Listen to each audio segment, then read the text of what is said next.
شروع کرتا ہوں اللہ کے ببرکت نام سے جو دلوں کے بھید خوب جانتا ہے۔ محترم ناظرین گرامی، السلام علیکم ورحمۃ اللہ وبرکاتہ۔ جناب سامعین، آج میں حضرت اسماعیل علیہ السلام کی سیرت بیان کروں گا۔ حضرت اسماعیل علیہ السلام حضرت ابراہیم علیہ السلام کے بڑے بیٹے ہیں۔ حضرت ابراہیم علیہ السلام کے کئی بیٹے تھے، ان میں زیادہ مشہور دو بھائی ہیں جو عظیم نبی اور رسول ہیں۔ ان میں سے عمر میں بڑے اور عظمت اور شان میں برتر وہ ہیں جو ذبیح اللہ ہیں، یعنی اسماعیل علیہ السلام، جو حضرت ابراہیم خلیل اللہ کے پہلوٹے بیٹے اور حضرت حاجرہ قبطیہ علیہ السلام سے پیدا ہوئے ہیں۔ ان پر اللہ عظیم و جلیل کا سلام ہو۔ جو یہ کہتا ہے کہ حضرت اسحاق علیہ السلام ذبیح تھے، اس کا قول بنی اسرائیل سے ماخوذ ہے، جنہوں نے تورات و انجیل میں تحریف و تعویل کی، بلکہ ان کے پاس جو کتابیں موجود ہیں ان سے بھی اس موقف کی تردد ہوتی ہے، کیونکہ حضرت ابراہیم علیہ السلام کو حکم دیا گیا تھا کہ اپنا پہلوٹی کا بیٹا اللہ کی راہ میں قربان کریں، اور ایک روایت کے مطابق اپنے اکلوتے بیٹے کا حکم آیا تھا کہ اللہ کی راہ میں ذبح کرنے کا۔ جو بھی ہو، دلیل کی روشنی میں ذبیح حضرت اسماعیل علیہ السلام ہی ثابت ہوتے ہیں، کیونکہ ان کی کتاب میں لکھا ہے کہ حضرت ابراہیم علیہ السلام کی عمر 86 برس تھی جب ان کے ہاں اسماعیل علیہ السلام کی ولادت ہوئی، اور اسحاق علیہ السلام کی ولادت اس وقت ہوئی جب ابراہیم علیہ السلام کی عمر 100 سال تھی، یعنی اسماعیل علیہ السلام ہی یقیناً پہلے بیٹے ہیں، اور وہی ظاہری طور پر اور معنی طور پر بھی اکلوتے ہیں۔ ظاہری صورت میں اکیلے اس طرح کہ وہ 13 سال تک اپنے والد محترم کی اکیلی اولاد رہے، اور معنی طور پر اکیلے اس طرح کہ وہ دودھ پیتے بچے تھے جب انہوں نے ان کی والدہ کو لے کر حضرت ابراہیم علیہ السلام چلے اور انہیں فاران کے پہاڑوں میں جا بسایا۔ فاران کے پہاڑ وہ ہیں جو مکہ کے ارد گرد ہیں۔ وہاں تھوڑا سا پانی اور تھوڑی سی غذا دے کر ٹھہرایا، صرف اللہ پر اعتماد اور توکل کیا۔ اللہ تعالیٰ نے ان کی حفاظت کی اور کرم فرمایا، یقیناً اللہ بہترین کارساز اور بہترین محافظ و نگہبان ہے۔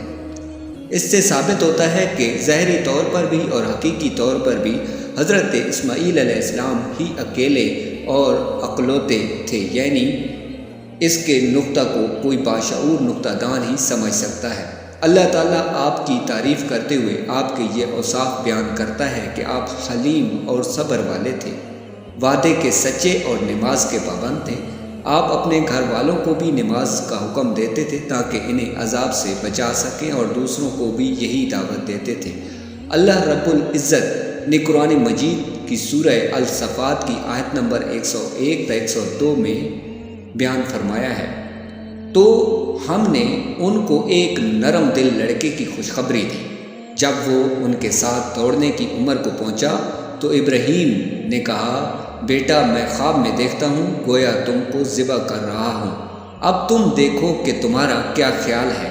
انہوں نے کہا، ابا جان، جو آپ کو حکم ہوا ہے وہی کیجیے، اللہ نے چاہا تو آپ مجھے صبر کرنے والوں میں سے پائیں گے۔ آپ کے والد نے آپ کو جس قربانی کی طرف بلایا، آپ نے اسے دل و جان سے قبول فرمایا۔ آپ نے صبر کا وعدہ کیا تو وعدہ پورا بھی کیا، اور صبر و استقامت کا مظاہرہ کر کے دکھایا۔ اللہ تعالیٰ نے قرآن مجید کی سورہ مریم کی آیت نمبر 54 تا 55 میں بیان کیا ہے، اور کتاب میں اسماعیل علیہ السلام کا بھی ذکر کرو، وہ وعدے کے سچے اور ہمارے بھیجے ہوئے نبی تھے، اور اپنے گھر والوں کو نماز و زکوٰۃ کا حکم کرتے تھے، اور اپنے پروردگار کے ہاں پسندیدہ اور برگزیدہ تھے۔ اللہ تعالیٰ نے قرآن مجید کی سورہ الانبیاء کی آیت نمبر 85 تا 86 میں بیان کیا ہے، اور اسماعیل اور ادریس اور ذوالکفل کو بھی یاد کر، یہ سب صبر کرنے والے تھے، اور ہم نے ان کو اپنی رحمت میں داخل کیا، بلا شبہ وہ نیک کاروں میں سے تھے۔ اللہ تعالیٰ نے سورہ بقرہ کی آیت نمبر 140 میں بیان کیا ہے، اے یہود و نصار، کیا تم اس بات کے قائل ہو کہ ابراہیم اور اسماعیل اور اسحاق اور یعقوب اور ان کی اولاد یہودی یا عیسائی تھے؟ اے نبی، ان سے کہہ دو کہ بھلا تم زیادہ علم رکھتے ہو یا اللہ؟ ان آیات میں اللہ تعالیٰ نے آپ کی ہر خوبی بیان کی اور آپ کو اپنا نبی اور رسول بنا کر مخاطب کیا، اور جاہلوں نے آپ کی طرف جو غلط باتیں منسوب کی تھیں ان کی تردد فرماتے ہوئے آپ کو منزہ اور پاک بیان فرمایا، اور مومنوں کو حکم دیا کہ آپ پر نازل ہونے والی وحی اور ہدایت پر ایمان رکھیں۔ علماء نسب کا بیان ہے کہ سب سے پہلے اسماعیل علیہ السلام ہی نے گھوڑوں پر سواری کی۔ اس سے پہلے گھوڑے آزاد جنگلی جانوروں میں شامل تھے، آپ نے انہیں پالتو بنایا اور ان پر سواری فرمائی۔ سب سے پہلے آپ ہی نے فصیح و بلیغ عربی میں کلام فرمایا۔ آپ نے یہ زبان عرب عربہ کے افراد سے سیکھی تھی جنہوں نے مکہ میں آپ کے پاس رہائش اختیار کی تھی۔ ان لوگوں کا تعلق جرہم، عملیک، اہل یمن اور ان دوسرے عرب قبائل سے تھا جو حضرت ابراہیم علیہ السلام سے پہلے موجود تھے۔ حضرت اسماعیل علیہ السلام کی شادی اور اولاد کے بارے میں مزید ہم بیان کرتے ہیں کہ حضرت اسماعیل علیہ السلام نے جوان ہونے پر عملیک کی ایک عورت سے شادی کی، جسے بعد میں اپنے والد کے حکم پر طلاق دے دی۔ اس کا نام امارتہ بنت سعید بن اسامہ بن عقیل عملیکی تھا۔ اس کے بعد ایک اور خاتون سے نکاح کیا جس کے بارے میں ان کے والد نے حکم دیا کہ ان سے جدائی اختیار نہ کریں، چنانچہ وہ آپ کے نکاح میں رہی۔ اس کا نام سیدہ بنت مزاز بن عمرو جرہمی تھا۔ بعض مورخین نے انہیں آپ کی تیسری زوجہ محترمہ قرار دیا ہے۔ ان میں سے حضرت اسماعیل علیہ السلام کے 12 بیٹے ہوئے۔ ان کے نام یہ ہیں: نہیت، قدار، ازبل، میشی، مسمع، معاش، دوسا، ارر، یتور، نبش، تیمہ، قزمہ۔ اہل کتاب نے اپنی کتابوں میں ایسے ہی لکھا ہے۔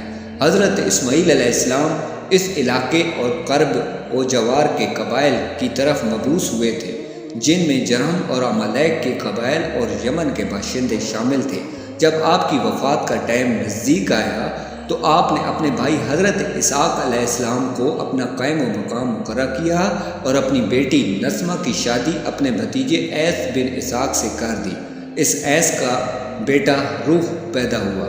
ایس کے بیٹے بنی اصفر کہلاتے ہیں، یعنی ایس زر روح تھا۔ اللہ کے نبی حضرت اسماعیل علیہ السلام اپنی والدہ حضرت ہاجر علیہ السلام کے قریب حجر میں دفن کیے گئے۔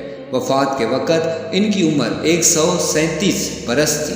حضرت عمر بن عبدالعزیز رحمۃ اللہ علیہ سے روایت ہے کہ حضرت اسماعیل علیہ السلام نے اللہ سے مکہ مکرمہ کی گرمی کی شکایت کی تو اللہ تعالیٰ نے ان کی طرف وحی نازل فرمائی: آپ جس جگہ دفن ہوں گے میں وہاں سے جنت کی طرف ایک دروازہ کھول دوں گا اور آپ کو قیامت تک جنت کی ہوا آتی رہے گی۔ حجاز کے تمام عرب قبائل حضرت اسماعیل علیہ السلام کے 2 بیٹے نابد اور قدار کی اولاد سے ہیں۔ سلام ہو حضرت اسماعیل علیہ السلام پر۔ تو ناظرین گرامی، آج میں نے حضرت اسماعیل علیہ السلام کی سیرت بیان کی ہے۔ امید کرتا ہوں کہ آپ کو میری پہنچائی ہوئی معلومات سے فائدہ حاصل ہوا ہوگا، اور آنے والی ویڈیو تک میں آپ سے اجازت طلب کرتا ہوں۔ اب تک کے لیے اللہ حافظ۔